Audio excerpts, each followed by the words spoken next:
My name is Adley. We integrate brands and personalities into viral communities at scale. This is Creative Control.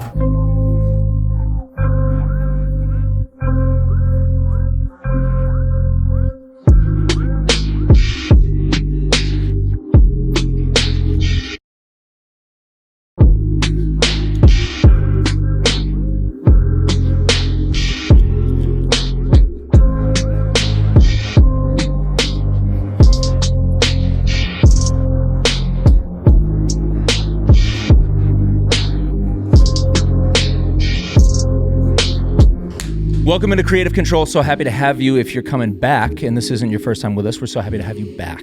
I'm joined by somebody very special to me today, somebody who I've known for a while.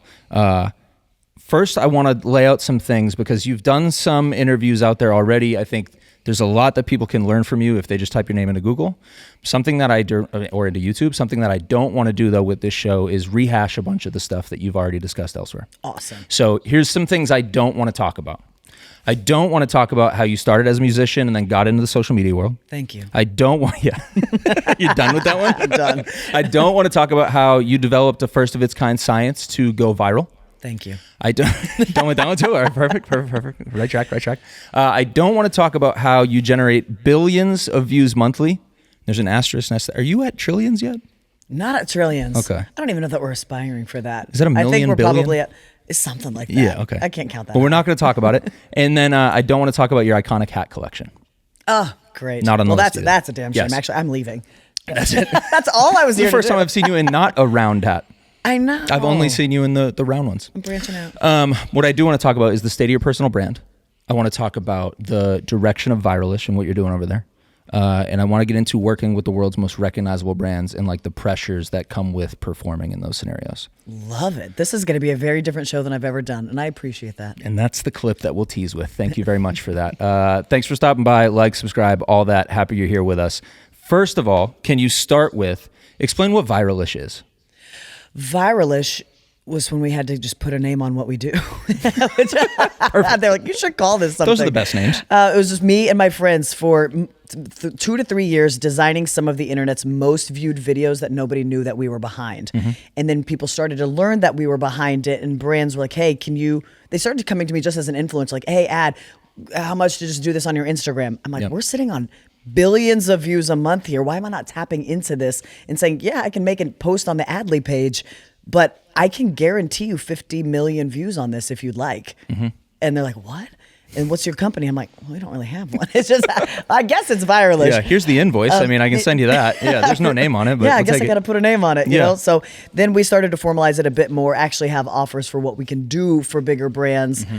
And that's essentially what Viralish became. And then we spun off and we have an education division. My heart is, and maybe any creative's heart is once you figure out that you're really, really good at something and you can do it consistently and predictably and sustainably, the thrill for you is gone, right? So then the next biggest thrill is how can I replicate these results for somebody else? And I believe all of us are here to be a river and not a reservoir. Nice. Like just pay it forward. Like Nice. There's so many views to go around, right? There's so many eyeballs. So let me just show other people exactly how we're doing this, because you can't hire me. Like I can only take on so many clients. We take on very few that will actually do this for.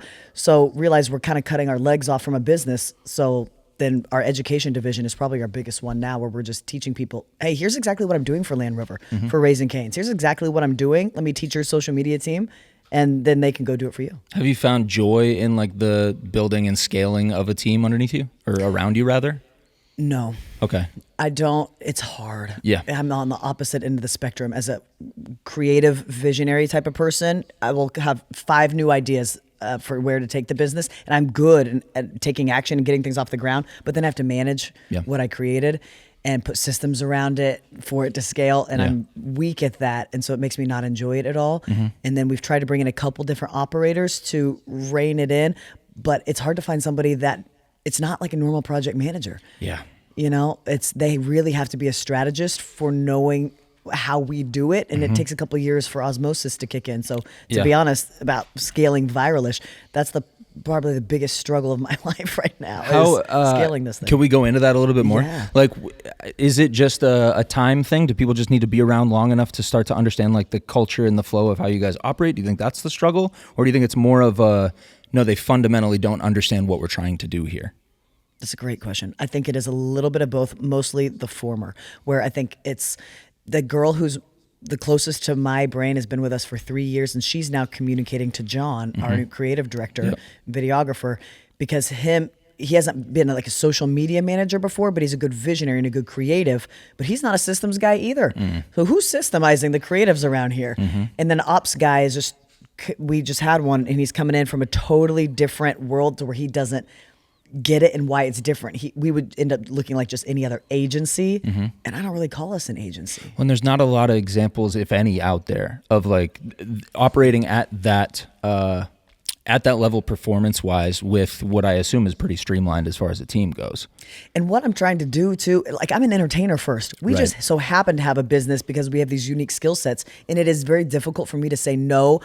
When I see exactly how to help you go mega viral and have a big viral moment, it's very hard for me to say no because I see it. I see the playbook. I know what to do. But even if I sell it and then I've executed the storyboard, I have no one to pass it to. They don't know what I just sold. They don't know exactly what I'm thinking about every nook and cranny of how this needs to be executed. Yeah. So how I end up doing all the work still. Yeah. And I haven't separated Adley from Viralish yet, and it's a struggle. I'm really like, I didn't plan on even spending this much time here already. We're off track and I love it because we see it similarly here with like podcasting.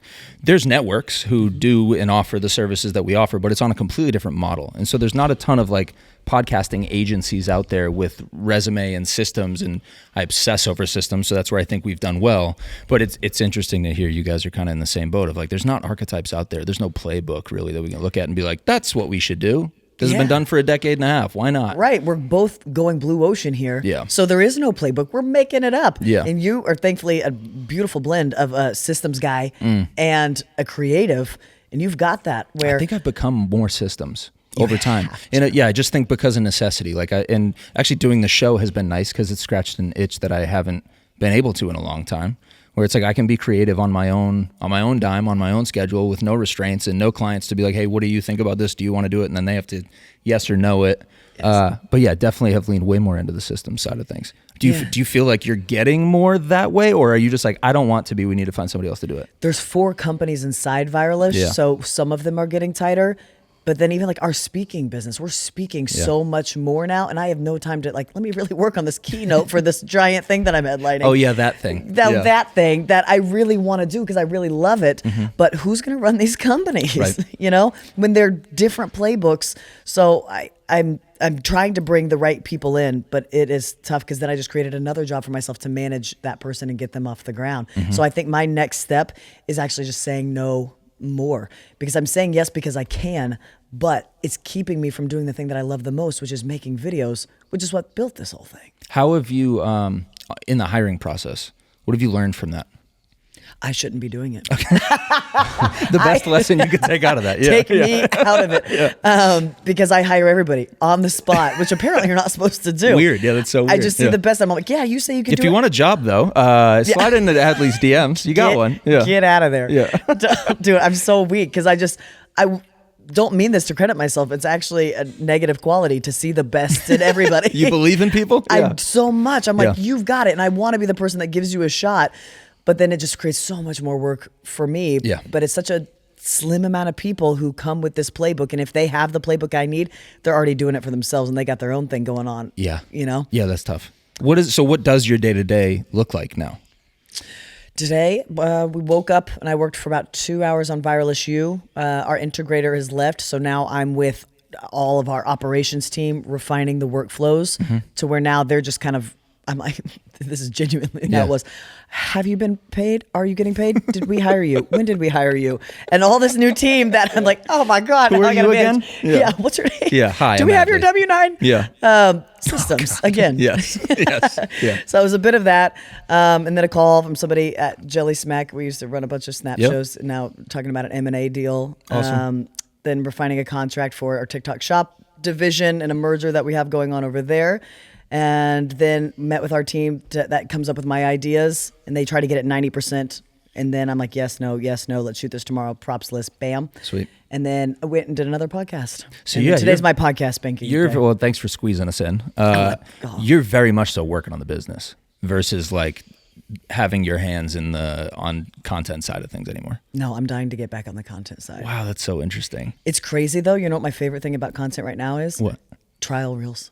Yeah, you talked about this the other day. I said it when we spoke at Founders Club. I was like, is anybody doing that, by the way? And you didn't even give the audience a chance to answer. You went, we are. Here's what we're doing. Here's what we're doing. Oh, okay. It's amazing. Talk about it. I've posted once on Instagram on my feed this month, and we have over 100 million views. Trial reels. Insane. Yeah, we've grown over 60,000 followers this month, and I posted properly one time. Insane. We've never seen this in the history of Instagram. It takes our step 6 of our billion view formula and makes it so much faster and easier and gives everybody zero excuses for creating content. Do you think it's an every post thing? Trial? So far. Yeah? So far. We make 3 or 4 different versions of every video anyway. Sure. So we load them all up into trials, and the winner gets published. Yeah, if you don't know, go check out her other podcast episodes where Adley has talked about all the viral stuff that she's done, because that sentence will make a lot more sense. When you Otherwise, it's like, what are you talking about? Right, right. You work with some of the most recognizable brands on earth. What have you learned from that experience? The corporate way is dying. Tell me more. It has to. Yeah. For example, one of the biggest brands in the world, there's so much corporate red tape, and we're rarely dealing, even if we're dealing with somebody underneath the CMO, we're not dealing with the CMO. And even if we are, they're just trying to keep their job. They're like, kid, we're not trying to reinvent the wheel here. Just smile with the bag of Fritos and take the photo. I'm like, this is going to be awful for you and for me, and I don't want to do it. Like, fun to work with Fritos. I'm obsessed with Fritos. And we have all these really creative ideas, but it's like the golden handcuffs, you know? And if people are going to work with us, I want them to let us be us and do what we're uniquely capable of doing. Yeah. Not just, it felt like with a lot of these brands, it feels like they're like, we have to do the influencer thing now. You know, when the bigger they are, that's how they're treating it, versus a lot of the younger, scrappier brands that come to us. They're like, we want whatever you do, and we don't know anything. Just keep doing what you're doing. And that's who's really fun to work with. But the bigger the brand, the more red tape. Are you seeing as like, I think as more, you know, time is going to be interesting in terms of evolution for this industry of like, as millennials and Gen Z get into executive roles more and more often, how does that shift their approach? Are you starting to see kind of like pendulum swing on larger, mega large corporations in terms of approach to what you do? I think it's like turning the Titanic. Yeah. For these bigger brands like the Land Rovers or the Charmans and the Walmarts, like, we don't have a lot of creative leniency. They're like, this is what we want, this is what it has to be, and there's not a lot of letting the creator do what they're asking for, even, you know? So I think we're going to see it, but the bigger the brand, I think the slower the turn. Do you feel pressure to perform in those scenarios? Genuinely, no. Because if they just want us to, hey, show the Walmart bag in the first 10 seconds, say these 3 lines, and you're not going to bend from that, pressure's kind of off. I don't get to do my thing anyway. The pressure's more on if it's like hey, Airheads, and we'll pay you more the more millions of views this does. Then I'm like, let's go. Challenge How do you handle when you realize, oh, this is a handcuff contract? Like, this is creatively, you're in a position where it's like, okay, they're not loving our direction of what we're bringing to the table. How do you handle those conversations? To be totally honest, is the money good enough? Cool. Because this isn't going to be a piece I'm proud of. And how long do I have to leave it up? And what's it pay? And are we willing to make that trade-off?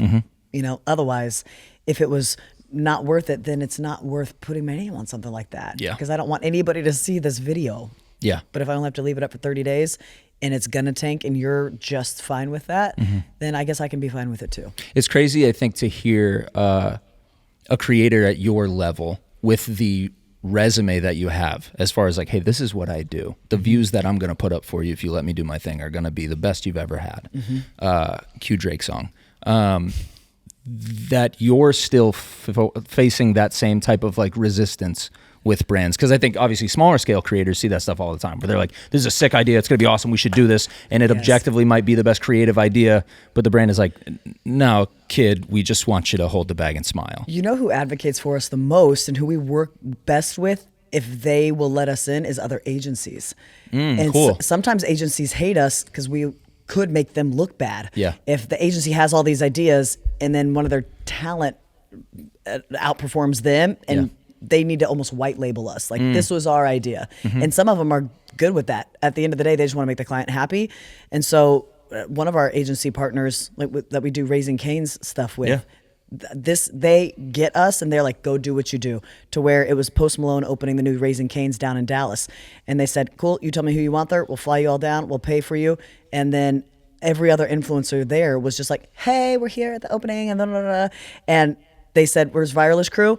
You guys come in, everybody else stay out. Viralish Crew, get in here. You have 15 minutes. Sick. And so we were the only ones who got to go in, and we packed wedding dresses. We packed like all of these props. We spread out into 3 corners, 8 videos, 15 minutes, and got 10 million views. They were just like, you guys are going to do what you do to get the views, and we'll give you the leniency to do it because you've proven to just get the views, and that's what we're going for. That's everybody insane. Knowing that Post Malone is opening this restaurant. What's your favorite project you've ever shot?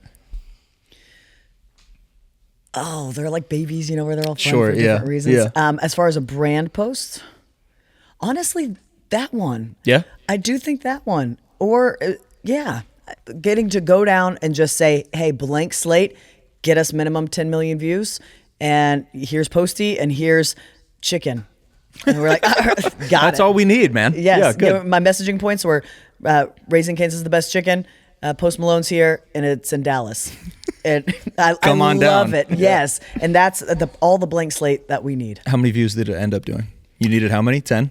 10 collectively. I think we ended up publishing 2 of the 8 videos. I think it did about 18 collectively. Awesome. Yeah. Insane. Yeah. That feels good. That's a good like debrief call. So how'd you guys like it?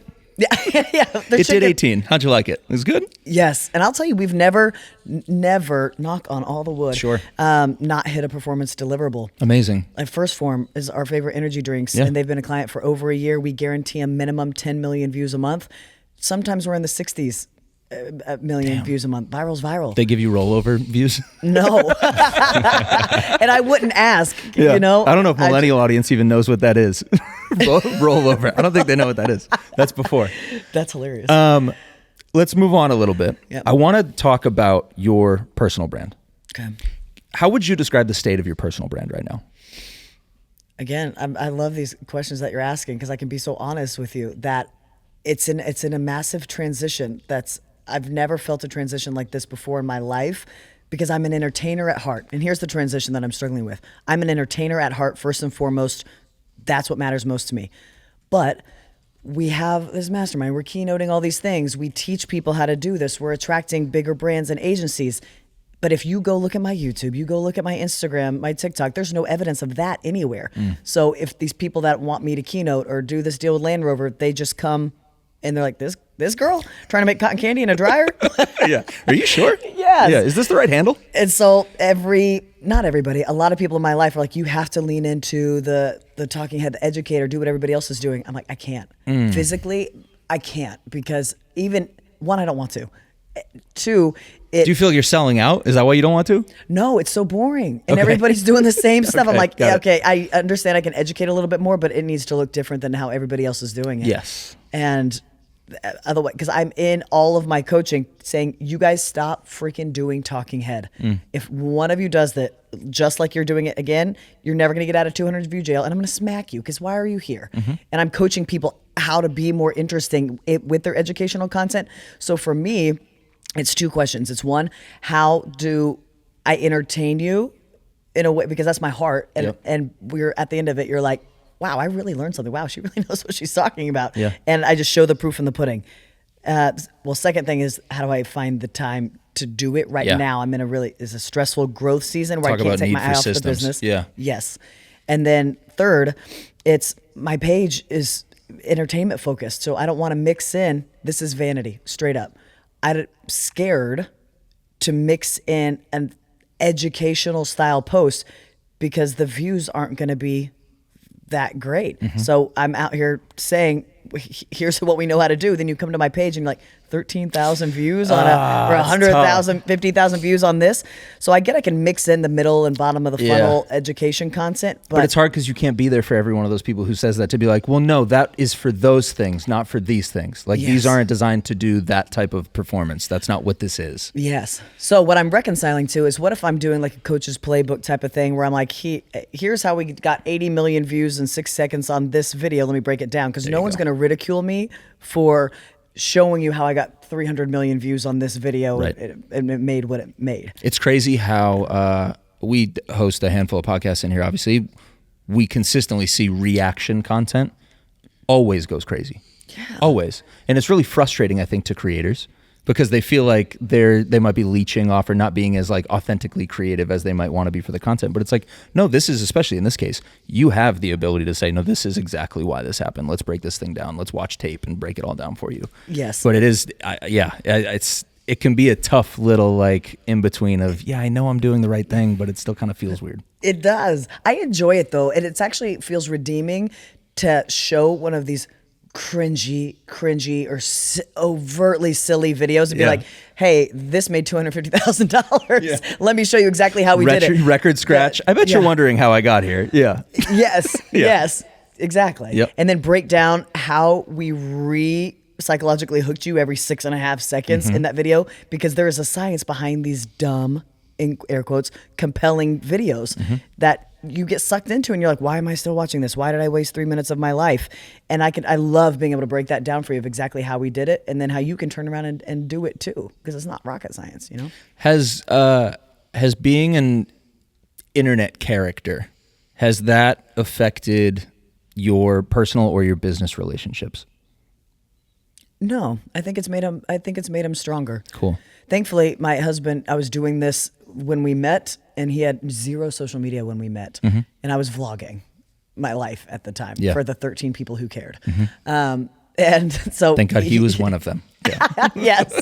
And he said, so he knew what he was getting into. Yeah. And then he ended up joining the bandwagon. And in the pandemic, he quit his dream job to come help me make prank videos. So he's been amazing. I still don't know if my mom knows what we do. She never will. She'll never understand that. No. Yeah. But I say it's edified them and made them stronger, because we've been able to my brother works with us. He's a full-time creator. Yeah. All of his friends are full-time creators and have worked with us at some point. All of our closest friends have made millions. Some made at least $500,000. Like everybody in our inner circle, we've been able to bless with this gift. It's amazing. And it's been so fun. Like we've created such unique memories that other people don't have. And also because it's enriched my life so much. That's another thing. You just want to show people how to do this, because it makes life so much more fun. And when people hate making content, I'm like, my goal is to make content fun again. For people, make it fun again. Dude, make content fun again. That's my hat. What would you say to that Adley before she started doing that viral content, knowing what you know now? This is going to be 19 million times harder than you think it is. Okay, we got time. You're the one with a heart out, not me. Man. Yeah, I would tell my younger self, this is going to be the most fun thing you've ever done in your life. You will have to completely transform as a person, and it is going to punch you in the face 1,000,000 times. And you know how they say the entrepreneur journey just goes up and down and up and down, and it's twisty and turny and not this straight line up? It feels like that every single day. I'll wake up in an amazing mood, something horrible happens, and then I get on a call, and then I'm like, everything about this business is awesome. Yes. We're going to change the world. Holy crap. Then I walk out and I go into the kitchen and something's on fire. And I'm like, oh my God. It is an absolute roller coaster. Yeah. But I would choose this over anything. You know, you feel really alive. But that's what I would tell my younger self, and anybody who's chasing any type of like entrepreneurship or just going out into something you really believe in and doing it with no playbook. Try to get a playbook if you can. Yep. It'll help. It'll save you a lot. That'll help. Believe in mentorship to the nth degree, but just be prepared for it to be to be really, really, really difficult. So you really have to become a person that can get punched in the face a lot. Yeah. I don't mean to laugh at your trauma. I just share in it. So I feel like I can laugh at it. Is this way harder than you ever thought it was going to be? Yeah, it is that, especially like immediately, like I cracked up because you wake up and it's like, wow, it's sunny and 75 and everything's awesome. Then all of a sudden the biggest hurricane you've ever seen rolls over the horizon. And you're like, oh, okay, so this day's terrible. But then by the time sun sets, it's all good again, potentially. It is just and I think I'm trying to surround myself right now with more entrepreneurs in my life, just because I think it's taken me this long to realize, like, no, people don't understand that unless they're doing it. And that was something that I think I was just trying to tell myself was a myth, because I think I wanted it to not be true. I think I wanted those people closest to me who don't own businesses or run companies of their own or anything like that. Like, I wanted them to be able to be the ones that I could go to.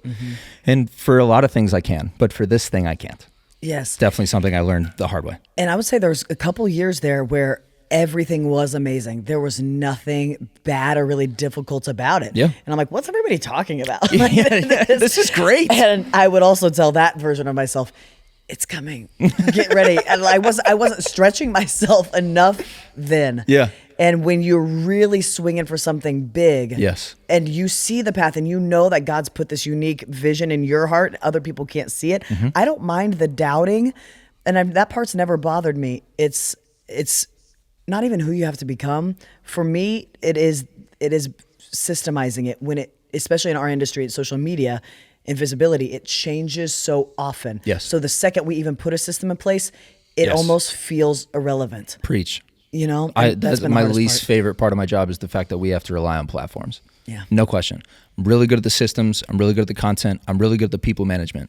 That part of it is the hardest part, for sure. Because you could wake up tomorrow and that fire that is in the kitchen could be, hey, TikTok just changed everything. Right. Figure it out. Bye. Yes. That's it. And there's nothing you can do about it. And I believe so much in what I think is happening with the landscape, where the power is coming off of the platforms. They're still omnipresent right now. Like they have the control, right? They're pulling the strings. Yeah. But as more people are taking the power back into their hands, and actually creators are taking seriously building lists and building their own community. Like Patreon was so early to that, but there was still a struggle with adoption, where now we are having the democratization of attention. And you can get all the attention in the world, right? But that's what people come to me a lot and ask, like, I don't want to go viral. I just care about getting the eyeballs that matter. And I'm like, well, cool, Brad. How do you... It's always a Brad. How do you think you're going to get the eyeballs that matter? Yeah. It's by getting eyeballs in the first place, and then you're going to catch the eyeballs that matter. Oh, you mean you don't guarantee 10 million views of only the right people? You don't do that? What do you mean? Yes. There's no price point on that. Yes. Sorry, Brad. Yeah. Yeah, nobody can buy from you if they don't know you exist, Brad. So I don't care if you go viral or not either. Yeah. Newsflash. Yeah. But I am here to help you get as much attention as possible, so that when people are choosing this diaper for their kid or your diaper, they're going to think your diaper. Yeah. I get those ads now. It's weird. I notice diaper ads now because I'm a dad. It's the weirdest thing. Like, I notice ads that I'd never seen in my life. And I'm like, there's a lot of diaper ads. And my wife's like, don't you know how this works, dude? You're targeted. What are you talking about? Anyways. I'm sure I'm going to start getting diaper ads now too. Yeah, diapers, everybody. Thanks, Alex. How has your ability, I want to get into like work-life balance a little bit, because I think we're both obsessed with what we do, which I think is part of the reason why we are where we are. How has your ability over the years evolved when it comes to turning off? It's gotten worse, to be honest with you. Do you ever feel this way, where you feel a little bit guilty for the success? No. I know this is actually ego talking. Yeah. Because I think my body wants me to feel guilty for it on some level. Okay. But in my heart, I don't, because I know that I'm the right person to give it to, because I will steward it well. And all of us are here with our unique gifts and talents to illuminate others and be that river and pass through every good thing. And you are a river. This whole service is a river, and is paying it forward to good people. But sometimes it has been, I say how hard it's been, but also I feel like a very capable person, and it's been easier for me than it has for most, and at such a different level that I feel the weight of the responsibility, I guess, of success. That I don't want success for me to feel cool about myself. That like might be like a byproduct sometimes, where people are excited to meet you and your product helps them so much. But I think that we have a unique responsibility to use our gifts and live a life of service. And that weight, maybe I put on myself, but I think we were just divinely placed to be here. And so I'm very protective of time. And if we're wasting time, and if I go to turn on a TV for a couple hours, I do feel guilt about that, because I've been so successful in this that who am I to relax? Yeah. That's what I'm working through. I totally hear that. I used to be way worse at it. I do think I've gotten better at it over the years. But it's not through, I think, like any greater divine understanding of anything. I think it's just been the practice of being able to like discipline my mental and be like, no, I'm home right now. We're in like putting up boundaries to be like, okay, my phone's on do not disturb every time I walk in the house, like that type of thing. What are you doing to try to get better at that? I think you said something like when you go back home that you turn your phone off and do not disturb. We work out of our home, and we have tough. Everybody show up at our house to work. Our home is the office for everybody, and all these creatives. So even when they leave, it feels like sometimes I have a whole nother work day. But there's also 4 companies in Viralish, and we're a very small, lean team. And so I think the biggest savior for me in getting out of working in the business and working more on it is going to be systems. And I've known that. And we keep trying. We've gone through 3 operators, and they all were like, this is, I can't help. Like, oh, great. They're cool, like, cool. yeah, no, this is unfixable. Yeah, we can't. Yeah, and I think it's ultimately going to come down to me saying, man, do I really, what am I doing just because I'm capable of doing it versus what do I actually love doing? Yeah. Because like somebody will come to us and it's this giant, say, med spa franchise, and they're like, hey, we need X, and we're going to give away this Lamborghini, and we want X amount of views. I'm like, I see the playbook, and so I can sell it, but again, I have nobody to pass it to, and so I should probably say no to more stuff like that. Sure. But I'm like, who else are they going to call? Yeah, right. Totally. And they have such a good idea. They have the car. They have all of these things. So if I can get some more people in that have been around us and have the osmosis effect, I think it's duplication, and it's just the buyback loop. What's the end goal for all this? I want to create more social first shows. For me, it's actually my growth and expansion. There's a lot of work I have to do, but one thing I want to do is we've dominated. Retweet. Keep There's going. so much I want to do, yeah. but something on the video creation side is we've been so good at dominating short form, like discoverable-based platforms. Yeah. Even on Facebook, it was 3-minute and longer videos, but they're not dedicated audience plays like, say, YouTube long form. So if you're on a platform and you're just mindlessly scrolling, you've seen our content, hands down, no question. For sure. Yeah. Right. So that's what we've dominated since 2019. YouTube long form is something that I've never tackled. Don't know really the first thing about it. Interesting. I know. So that's going to be my next stretch as an end goal, and creating just series based content and just feeding community and just figuring out how to storytell and document what we're doing in a different way where it's still entertaining, but also pulls back the curtain on what it looks like to be a creator and a big publisher. And our publishing division is pretty big. You've got scripted, unscripted. What do you think that looks like? Both. Everything that we do is scripted and unscripted. Right. We give ourselves containers to operate in and improv inside of, but we think in a script. So even when we're acting out on our videos, it looks really natural, but it's scripted in my head. But it's a container for improv. Yep. Kind of along those lines, something I've wanted to talk to you about even before I was like, let's do the podcast, is course culture. I have always side-eyed course culture. It's always been something that I have a icky feel about, most likely because there's just so many bad actors in the space. I want to know who should or shouldn't sell a course. Oh, great. I will tell you right now, there are 4 people that are just top of mind that came through our course, had one like an 18,000 view video, and are now teaching a course on how to go viral. Crazy. And they're just repeating everything that me and my coaches are saying. Those people should not have a course. That's what makes me hate it. It's like I've seen so many of those that I'm just like, this sucks. And it's unfair of me to apply that perception onto everybody who has a course. But like, I think it became so prevalent. It was like, oh, you have an e-course? Oh, cool, man. Sure. Great. Yeah, you too. Nice. 100%. Yeah. I have the same feeling being somebody who has one. Cool. I avoided it for 2 years. Everybody was like, you need to productize this knowledge. You need to show people how you're doing this. I'm like, I'm not going to be a course guru. Right, Not going to do it. All right, convert me. I think you should. You're like, let me show you this bank account. It's crushing for us, but I still. Why? Wait, what do you mean? I think courses are going to be a little bit more outdated. Like everybody, most people, 72% of people just aren't even completing even our course. Those who do, now they still have to go apply it. Yeah.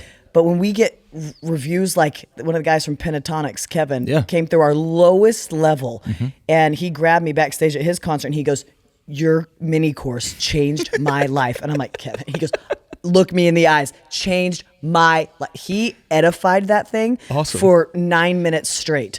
And not one person around me filmed it. I'm like, what are you guys doing? This is amazing. Not one person.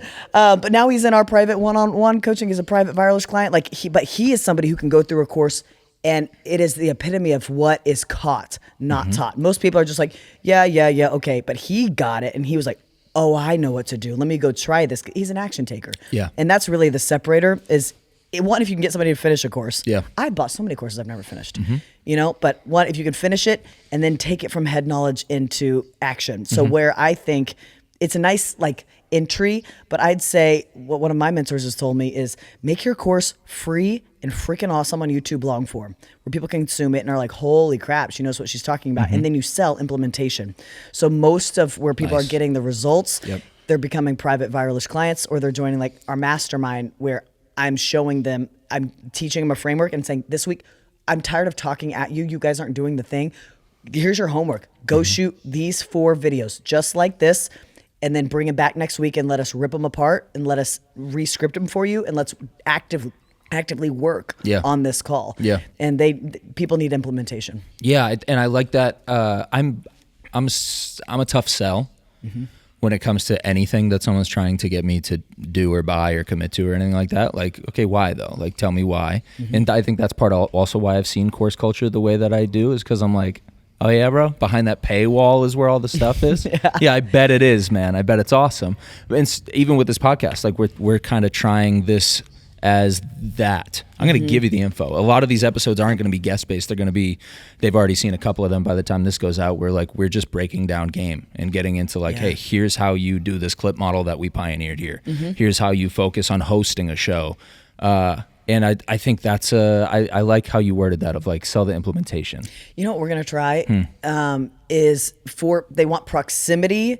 And in the course, you don't get like me. I'm not working with you. Right. To where if you want me almost like a fractional member of your company and let me teach your social team exactly what I'm doing, put them in my mastermind. Nice. I think you have the same effect here, to where we're going to do a 7-day challenge, because the biggest thing that we noticed was people are coming through and learning how we do it, right? They're listening to the stuff, and they're not making a video. So now our new onboarding and implementation is day 1, here's what you do.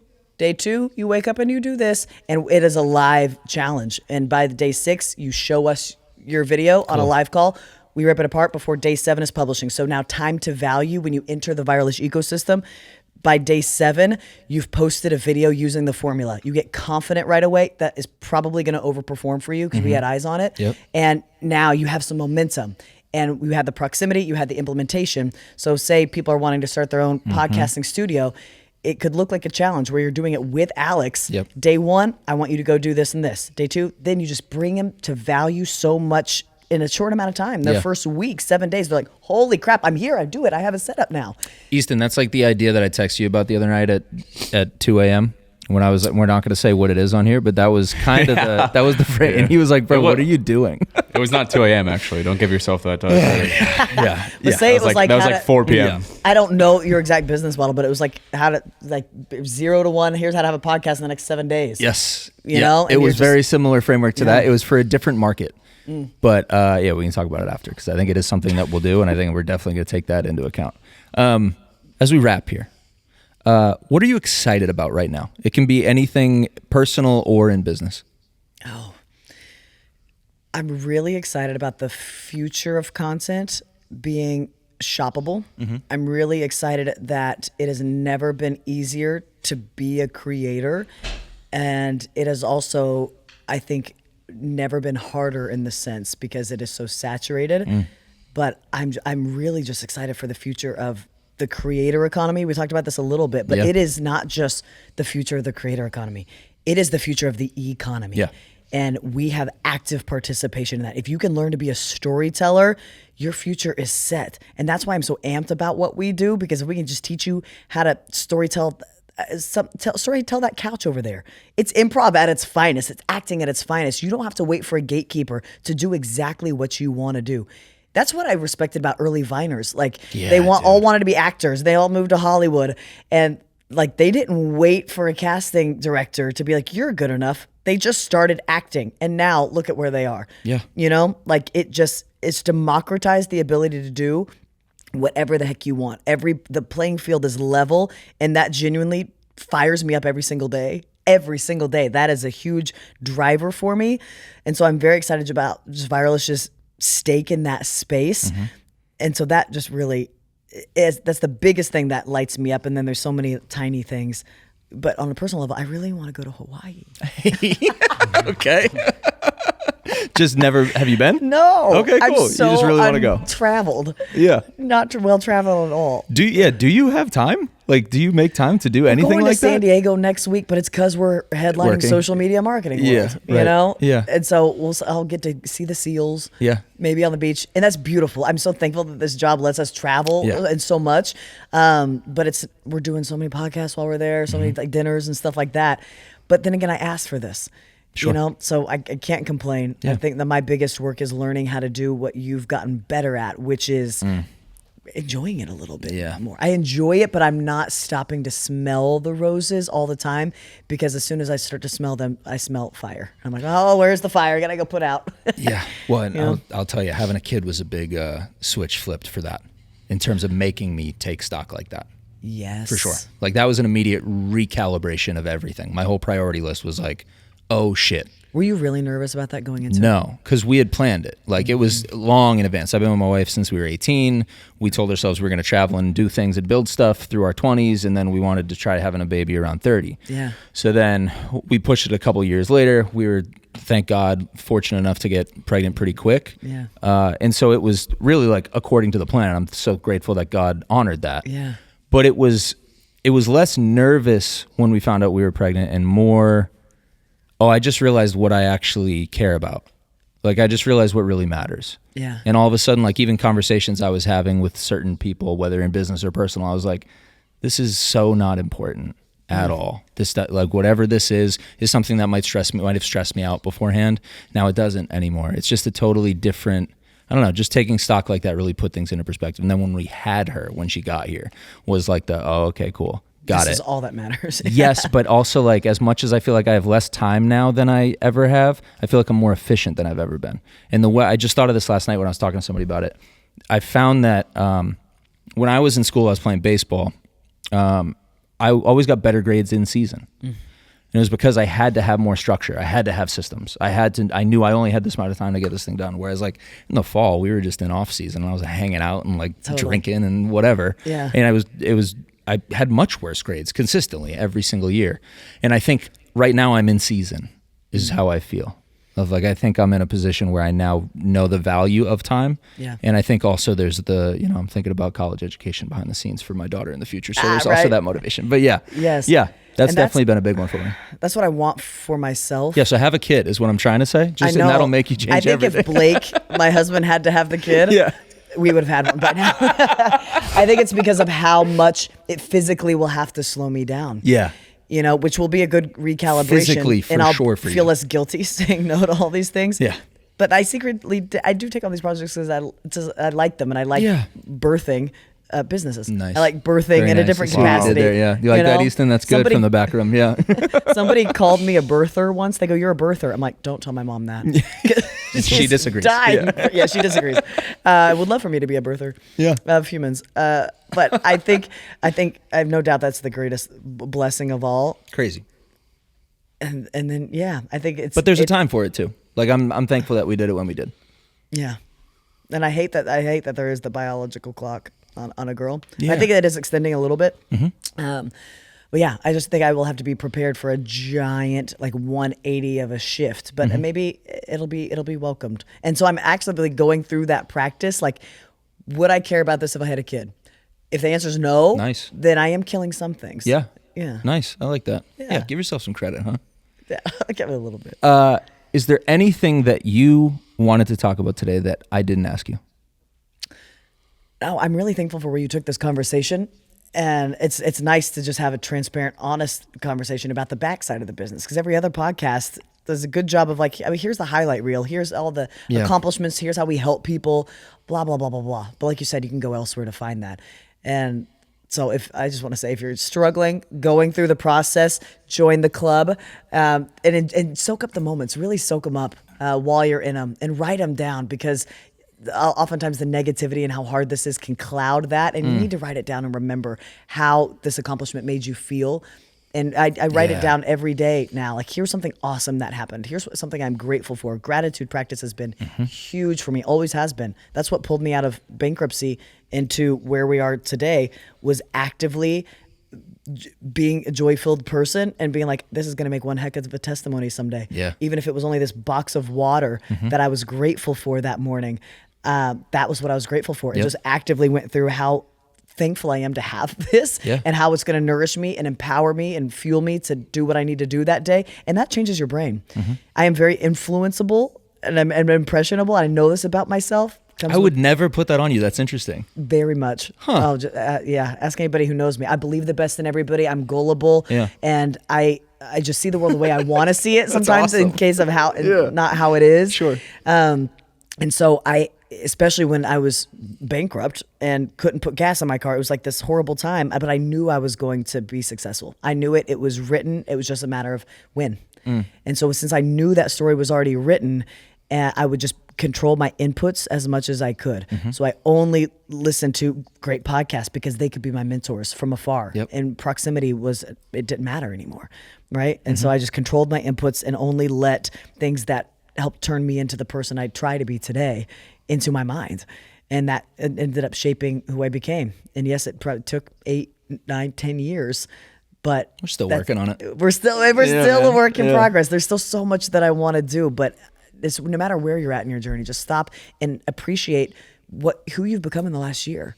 You know, when I think back of where I was a year ago, this was a totally different company and I was a totally different person. My day-to-day looked night and day, you know? And so I think all of us don't stop enough to smell the roses and give us credit for how far we have come. We just see where we're trying to go and how we're not there yet. Agreed 100%. Well, I'm happy that a big portion of the future of content is in your hands, because I do think you are somebody who, as you said earlier, you have been divinely favored to be in that position. And I've known you for years now, and I know you to be an amazing person. And I'm so thankful and happy to see that the industry and the masses who consume content have seen the value that you bring to the table and that you're being rewarded for it. I think it's amazing. And it encourages me for where we are going. Wow, Alex. Thank you. That's very honoring. Thanks for doing it. And thanks for doing this. And thanks for tuning in. Creative Control. Thanks for tuning in. See ya.